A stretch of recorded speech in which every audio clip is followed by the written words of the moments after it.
আমি কতটা সুন্দর আমি জানি না, কিন্তু মিডিয়ার সামনে আসলে যে মানুষ কতটা কষ্টে আসে সেটা আপনাদেরকে বলে বোঝাতে পারবো না। আশা করি আপনারা সবাই আমার কষ্টটা বুঝবেন, আমার মনের কথা। সম্মানিত দর্শক, আসসালামু আলাইকুম। জীবনের গল্প অনুষ্ঠানে আপনাদেরকে স্বাগত। আমাদের ক্যামেরার সামনে বসে আছে সেই মিষ্টি কিউট আপু, শুনবো তার জীবনের গল্প। আসসালামু আলাইকুম আপু। ওয়ালাইকুম আসসালাম। আপু, তোমার নাম? তানজিলা। তানজিলা। আপু, তোমার দেশের বাড়ি? কুমিল্লা। কুমিল্লা। আচ্ছা, ফ্যামিলিতে কে আছে আপু? বাবা, মা, ছোট ভাই, আমি। বাবা, মা, ছোট ভাই, তুমি। আচ্ছা আপু, তোমার বর্তমানে তুমি কি করো? পড়াশোনা করি। পড়াশোনা করো না? আচ্ছা, বাবা? বাবা অসুস্থ, বিছানায়। বাবা অসুস্থ, আর ভাই ছোট ভাই না?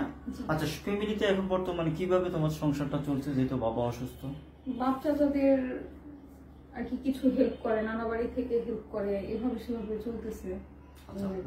আচ্ছা আপু, মানে হেল্প নিয়ে তুমি চলতেছো বা তোমার ফ্যামিলি চলতেছে। আচ্ছা, তোমার পড়াশোনা কি বন্ধ অবস্থা নাকি?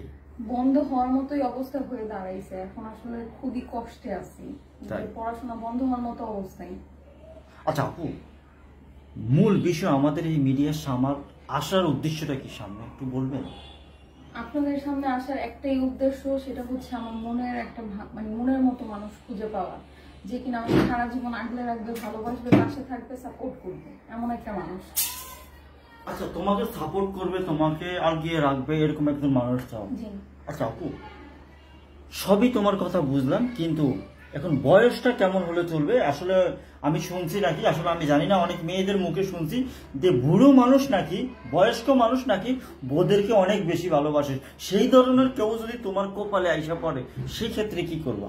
সেই দিক থেকে আমার মনের সাথে মন মিললে আমি অবশ্যই তাকে অ্যাকসেপ্ট করবো। তাই? জি। সত্যি বলছেন?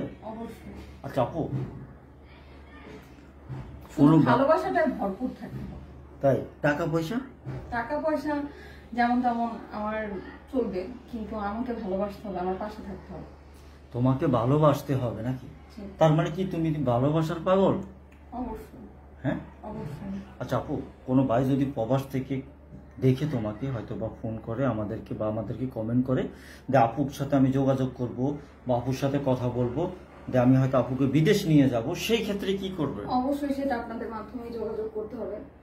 আমি আর কিছু বলতে চাই না, আমি শুধু এতটুকুই বলবো, ভালোবাসলে আসবেন কাছে, না হলে কষ্ট দেওয়ার জন্য আসবেন।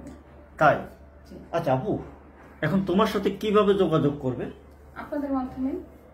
আমাদের মাধ্যমে যোগাযোগ করলে হবে নাকি? দর্শক, আপনারা শুনছেন